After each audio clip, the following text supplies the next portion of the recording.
When I was between 6 to 8 years old, I remember going to the lion exhibit at the zoo. A male lion was close. For whatever reason, he tried to come closer and bumped his face against the glass. That several inches of glass felt like the only barrier between me and a huge, several hundred-pound cat with sharp teeth.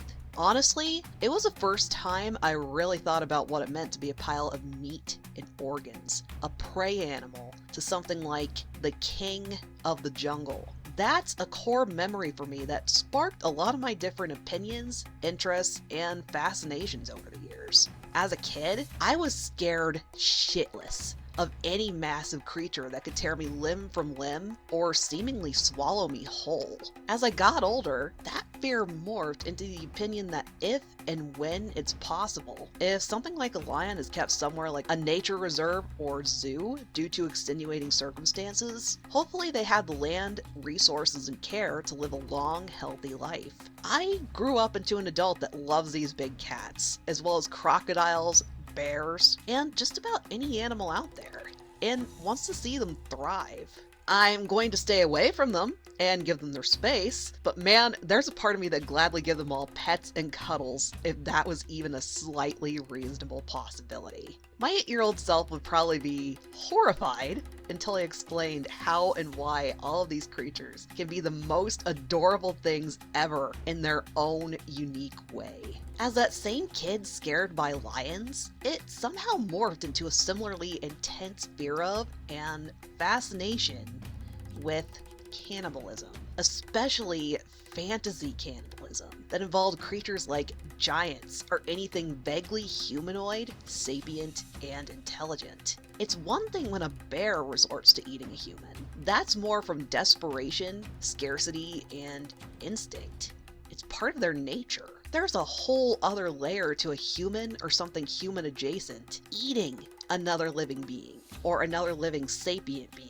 From the taboo of it to the circumstances surrounding it, a horror character eating a human for the pleasure of it, real world funeral rites honoring someone's life by eating particular parts of them, someone resorting to cannibalism in a dire survival scenario.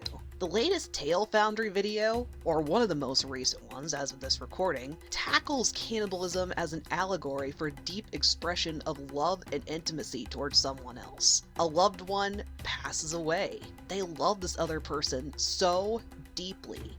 They turn to an act that both celebrates and honors their memory, as well as ensures they're still part of the people, relationships, and world they left behind. They literally, physically live on as part of the person or people that devoured them, as sustenance, nourishment.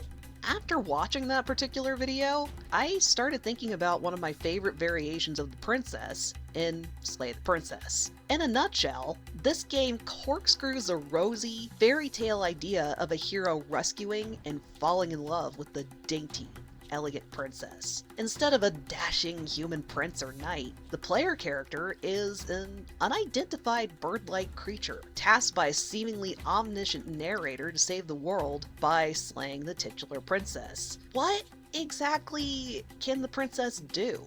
Why is she a threat? And why are you, the player, the only one that can stop her? The game itself answers and explores all of these questions and more with a ridiculously in-depth, philosophical, sprawling story. The intro proclaims that Slay the Princess is a love story, though it feels like a very complicated, abstract allegory about the many different facets of love itself and what it means to love someone, rather than a specific love story. While I could try to draw a picture of who the princess or even the hero are, they both change dramatically with what dialogue options a player chooses and what route or routes they explore. Technically, the player is an active part in what kind of character the hero is as a whole, and their role feels a bit different from player characters in other visual novels. But that's a different rabbit hole in and of itself. There's many different in-depth dives on this game as it is. I'm specifically interested in talking about my takes and interpretations of the Beast. and some of her related later outcomes or chapters. As a general rule, the princess is shaped by the protagonist's perception of who she is and what she could be.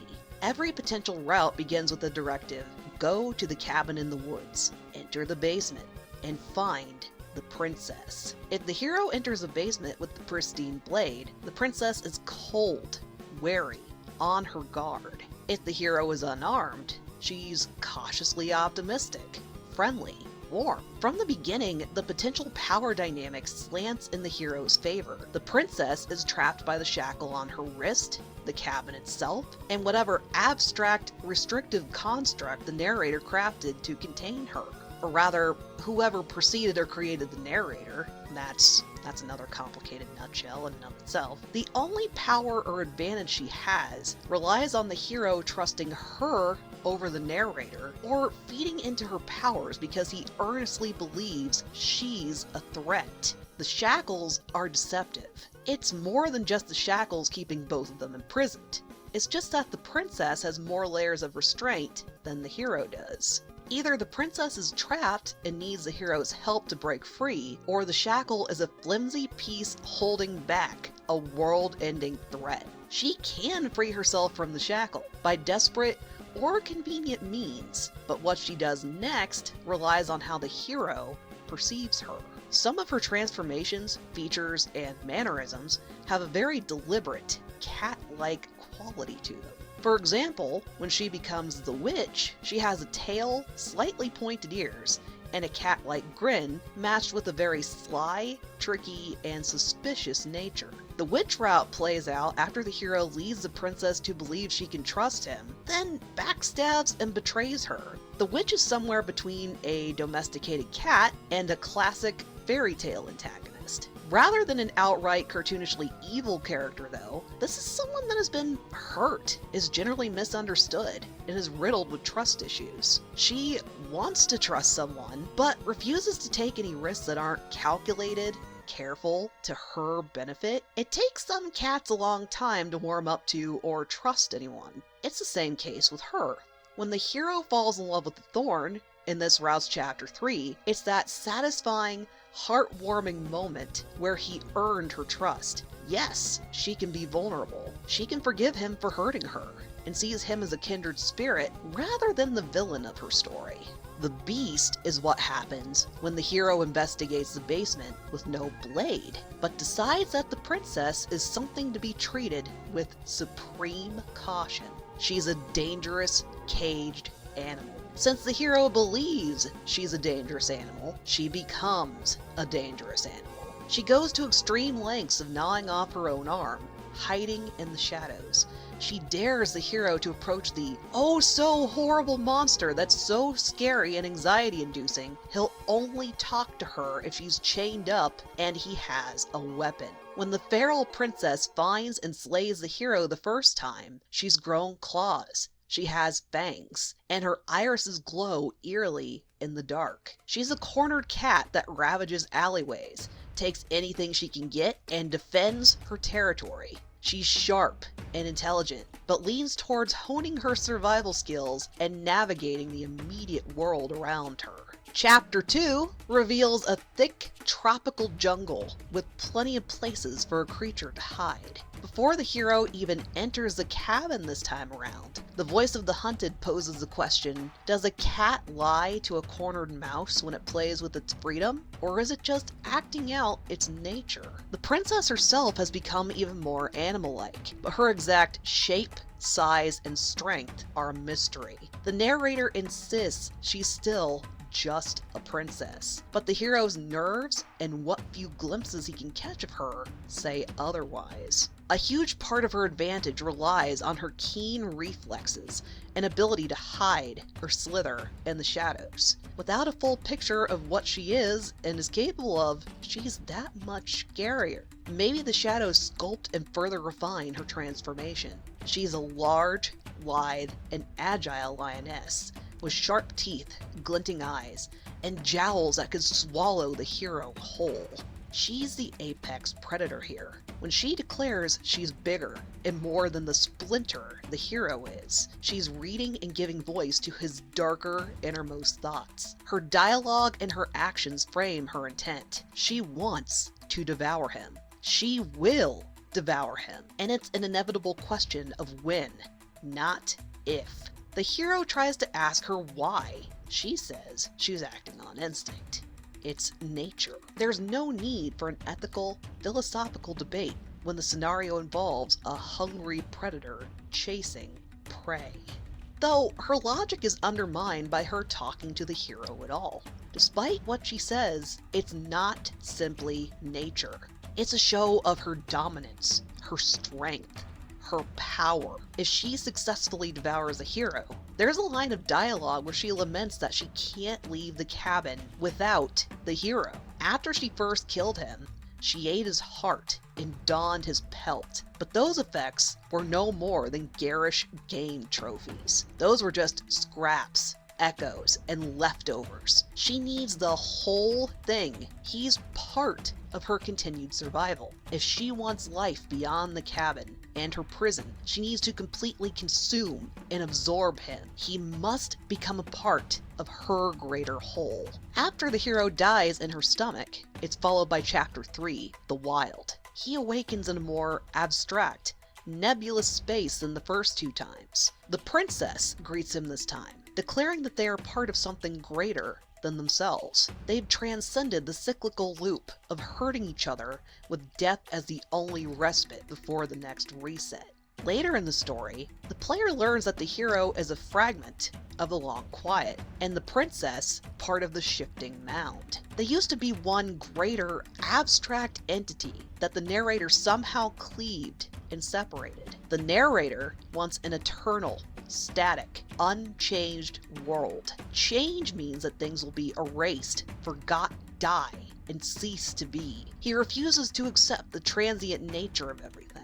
That these things aren't exactly erased, but that they become part of something different and unique. Every civilization is made up of what things the people before created, said, and did. Those people aren't gone. It's more that they changed and morphed into something new, distinct, but still familiar. A lot of the game's philosophy, from the repetitive starting point to a lot of the dialogue, explores what it means for something to change, grow.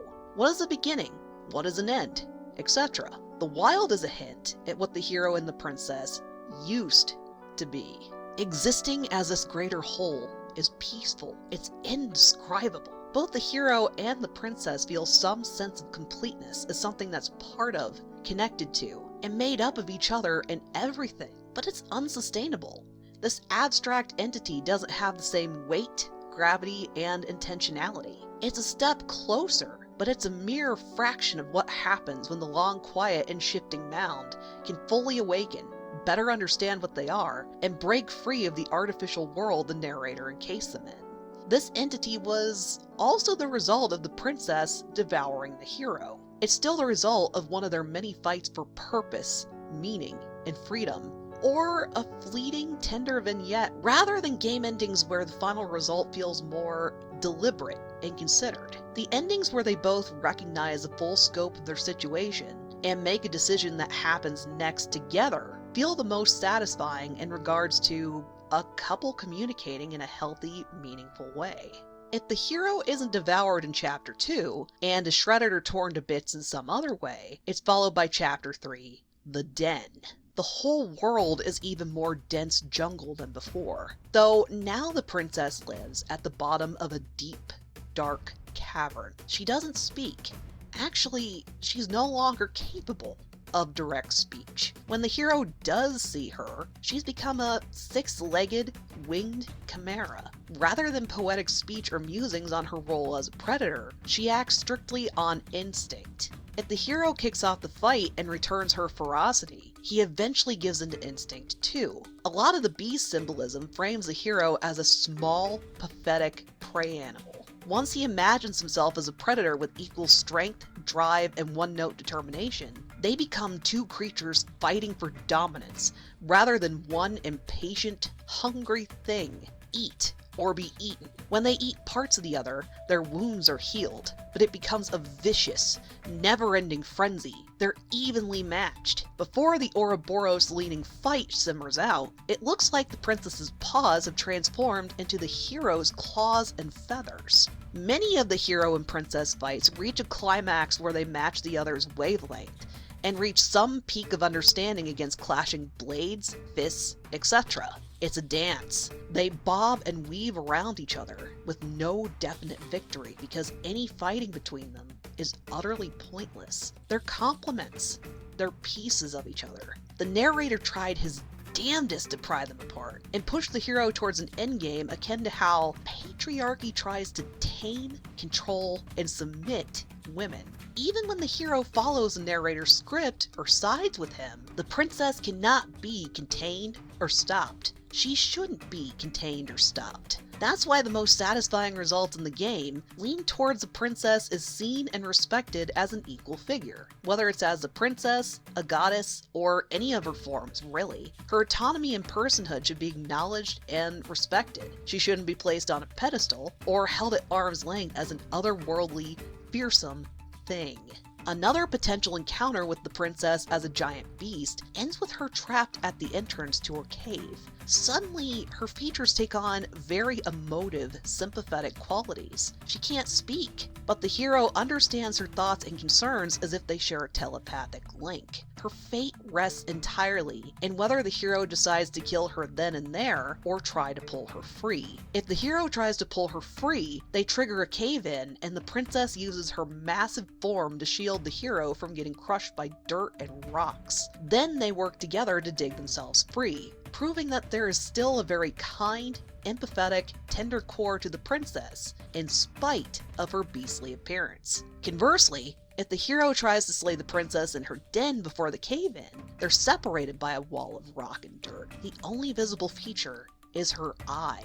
There's the same telepathic connection, but the ideas exchanged are remorse, regrets, what-ifs, and eventually, that creature could sate my deep-seated hunger. I want to take their strength for myself to bolster my resolve. While the Tail Foundry video I referenced plays with cannibalism as a metaphor for a deep expression of love, I don't think that's quite the same metaphor Slay the Princess is exploring. The hero and princess are set at odds, rather than a scenario where one person encourages their loved one to use them as a means to survive and carry on. The beast is an extreme version of a partner scared of what their lover can, will, or might do. Only one can be dominant. Only one can be the victor. It's a gross misunderstanding, letting prejudice, envy, and getting lost in their own head cloud who or what the other person is actually like. They lose sight of who they fell in love with. Cannibalism, and the idea of eat or be eaten, becomes a struggle to reclaim full ownership of the person they were before their muddled relationship.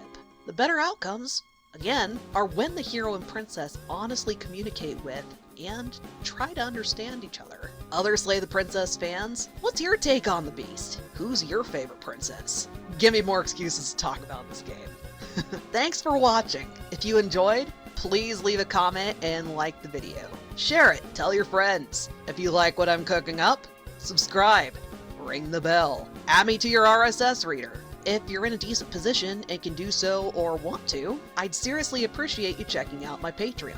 I upload all my videos there too, and even if you join for free, no ads.